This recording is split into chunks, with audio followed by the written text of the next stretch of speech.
Om Swastiastu, Raja Rahayu. Kali ini kita jumpa lagi dalam pembahasan cara membuat daksina beserta makna dari setiap bagian-bagiannya.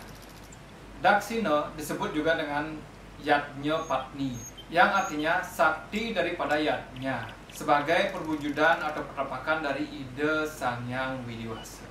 Dalam lontar Yajna Pakriti disebutkan bahwa daksina melambangkan yang guru atau yang tunggal, yang merupakan manifestasi ide Sang Hyang Widiwasa sebagai penguasa alam semesta.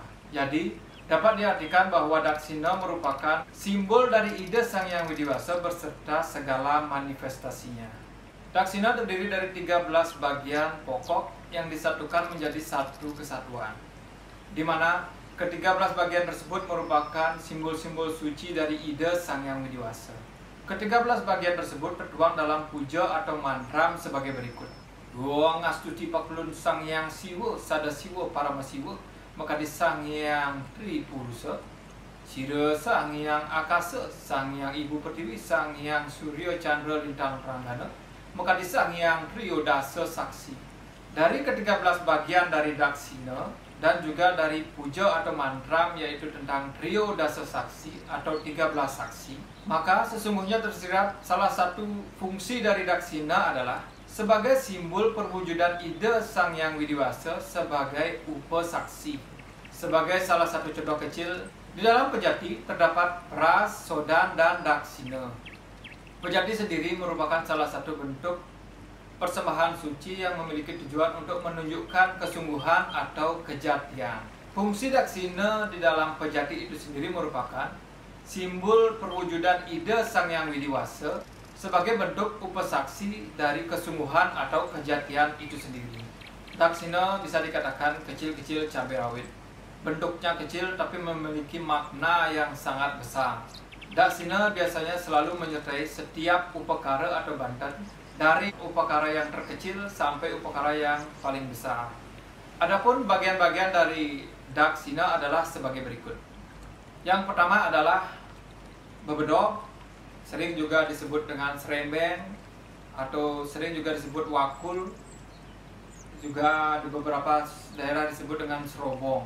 Terbuat dari daun kelapa yang terdiri atas alas, yang merupakan simbol dari bumi, yang merupakan cerminan dari Sang Hyang Ibu Pertiwi, dan pinggiran melingkar tanpa tepi ini merupakan simbol dari hukum RTA atau hukum abadi Tuhan. Lalu yang kedua ada tapak dara, dibuat dari potongan janur, lalu dijarit sehingga membentuk tanda tambah. Tapak dara adalah simbol swastika yang melambangkan keseimbangan alam, baik buana agung atau makrokosmos dengan buana alit atau mikrokosmos. Selain itu, tapak dara juga merupakan cerminan dari Rua Bineda. Lalu yang ketiga ada beras. Banyaknya beras yang dipakai adalah segenggam atau amusti seperti ini, yang merupakan simbol udara atau cerminan Sang Hyang Bayu. Lalu yang keempat ada buah pangi, merupakan simbol sarwa palebungkah yang melambangkan perdana atau kebendaan, merupakan pencerminan dari Sang Hyang Bomo. Selanjutnya ada papeselan, yang terbuat dari 5 jenis dedaunan yang diikat menjadi satu, adalah merupakan simbol tumbuh-tumbuhan yang mencerminkan Sang Hyang Sangkara. Selanjutnya ada gegantusan, terbuat dari kacang-kacangan, bumbu-bumbuan, garam, dan ikan teri, yang dibungkus dengan keraras atau daun pisang yang sudah tua, merupakan simbol dari sat rasa dan merupakan pencerminan dari dewa kemakmuran. Lalu selanjutnya ada buah kelapa yang merupakan pencerminan dari matahari dengan dewanya Sang Hyang Surya. Di dalam Tripurusa, buah kelapa mencerminkan Sang Hyang Sada Siwa. Selanjutnya ada benang tetebus, merupakan simbol awan yang mencerminkan Sang Hyang Akasa. Lalu yang kesembilan ada telur itik atau telur bebek, merupakan simbol bulan atau candra. Di dalam Tripurusa mencerminkan Sang Hyang Siwa. Lalu selanjutnya ada buah tingkih atau kemiri, merupakan simbol bintang atau sering juga disebut nate atau lintang Ranggana. Di dalam Tripurusa mencerminkan Sang Hyang Paramasiwa. Selanjutnya ada porosan, terbuat dari daun sirih yang melambangkan Wisnu, kapur atau pamor melambangkan Siwa, dan pinang melambangkan Brahma. Dibentuk sedemikian rupa sehingga menjadi satu kesatuan. Porosan merupakan lambang pemujaan kepada ide Sang Hyang Widiwasa dalam manifestasinya sebagai Sang Hyang Trimurti. Lalu selanjutnya ada uang kepeng, merupakan simbol Windu Sunyo atau Sang Hyang Sangkan Paran, di mana dalam bahasa Jawa kuno Sangkan memiliki makna asal muasal dan Paran memiliki arti tujuan. Jadi, Sang Hyang Sangkan Paran dapat diartikan beliau yang menjadi asal muasal dan juga menjadi tujuan pada akhirnya. Lalu yang terakhir ada Canang Sari, merupakan simbol Sundaram atau keindahan yang mencerminkan Dewata Nawasanga. Demikianlah 13 bagian-bagian dari Daksina yang wajib ada pada saat membuat Daksina, karena masing-masing bagian tersebut memiliki makna tersendiri. Selanjutnya kita akan mencoba untuk merangkai bagian-bagian dari Daksina ini menjadi sebuah Daksina. Sebelum merangkai atau membuat Daksina, sebaiknya kita klasifikasikan menjadi dua bagian agar mudah dalam membuat dan merangkainya.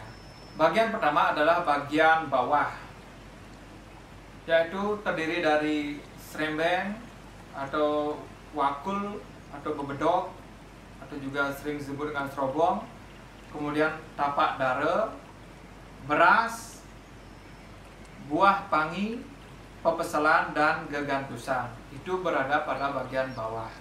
Selanjutnya bagian atas, yaitu mulai dari kelapa, benang tetebusan, telur bebek, buah kemiri atau tingkih, porosan, uang kepeng, dan yang terakhir Canang Sari. Oke, kita langsung saja akan merangkai dari Daksina ini.